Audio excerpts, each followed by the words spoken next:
One plus not 5 एक ऐसा phone जिसको लेकर इंटरनेट पर काफी बहस चल रही है। कुछ लोग कह रहे हैं कि ये वैल्यू किंग है, तो कुछ का मानना है कि इसमें काफी समझौते किए गए हैं।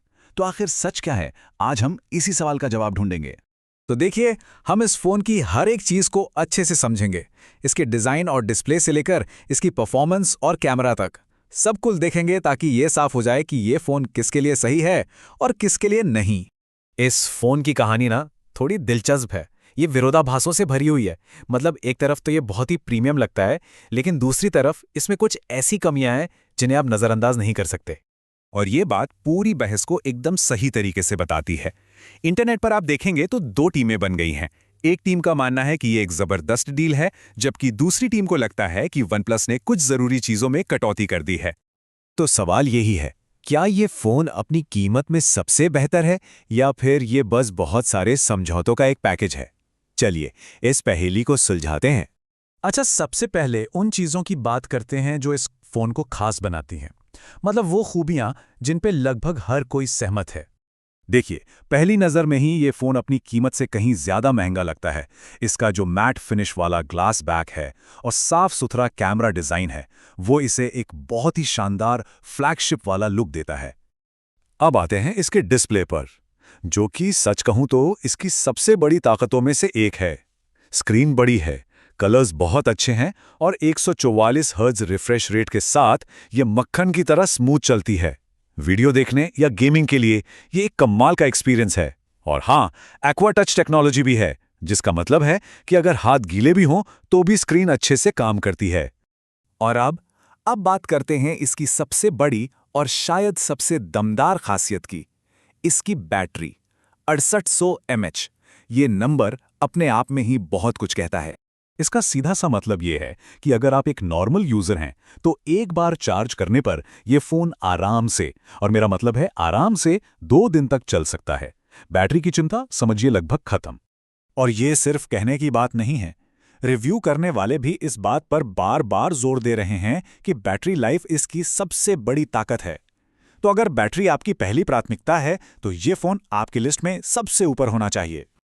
लेकिन जैसा कहते हैं ना, हर कहानी के दो पहलू होते हैं। अब देखते हैं कि इस शानदार बैटरी और डिस्प्ले के बदले OnePlus ने कहां-कहां समझौते किए हैं। सबसे बड़ा समझौता है इसका प्रोसेसर। नॉर्ड 5 में स्नैपड्रैगन 8S Gen 3 चिपसेट है। अब ये पावरफुल तो है, इसमें कोई शक नहीं, लेकिन ये पिछले साल का प्रोसेसर है, जबकि इसी कीमत पर कई दूसरे फोन्स नए और तेज स्नैपड्रैगन 8S Gen 4 के साथ आ रहे हैं। अगर नंबर्स की बात करें तो इसका एंटूडू स्कोर करीब 1.4 मिलियन है, जो कि बहुत अच्छा है। मतलब रोज के काम और ज्यादातर गेम्स के लिए ये काफी तेज है। लेकिन हाँ, ये अपने सेगमेंट का सबसे पावरफुल फोन नहीं है। बिल्ड क्वालिटी में भी एक कदम पीछे लिया गया है। पिछले नॉर्ड 4 में मेटल फ्रेम था, जो काफी मजबूत और प्रीमियम लगता था, लेकिन इस बार नॉर्ड 5 में प्लास्टिक फ्रेम का इस्तेमाल किया गया है। हाँ, इससे फोन थोड़ा हल्का जरूर हो जाता है, पर यह एक डाउनग्रेड तो है। और फिर है इसकी IP65 रेटिंग। ये बारिश की हल्की फुल्की बूंदों या छींटों से तो फ़ोन को बचा लेगी, लेकिन इसी कीमत पर दूसरे ब्रांड्स IP68 रेटिंग दे रहे हैं, जो पानी में थोड़ी देर डूबने पर भी फ़ोन को सुरक्षित रख सकती है। तो यहाँ भी एक समझौता है। चलिए अब कैमरे की तरफ बढ़ते हैं। ये एक और ऐसा एरिया है जहां ये फ़ोन एक मिलीजुली कहानी पेश करता है। कुछ मामलों में ये बहुत शानदार है, तो कुछ में थोड़ा निराश करता है। कागज़ पर तो स्पेक्स बहुत अच्छे लगते हैं।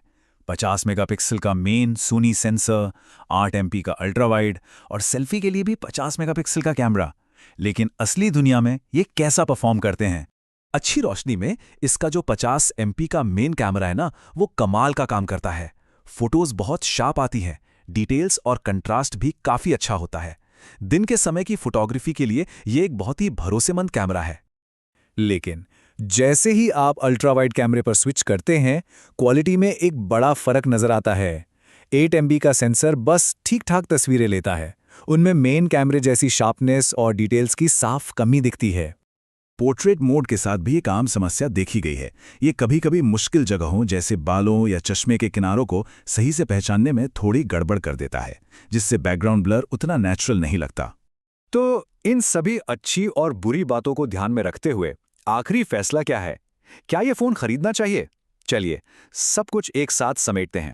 ये टेबल पूरी कहानी को एक नज़र में दिखाती है। एक तरफ है कमाल की बैटरी लाइफ, शानदार डिस्प्ले और प्रीमियम डिज़ाइन, और दूसरी तरफ है एक पुराना प्रोसेसर, प्लास्टिक फ्रेम और एक औसत अल्ट्रावाइड कैमरा।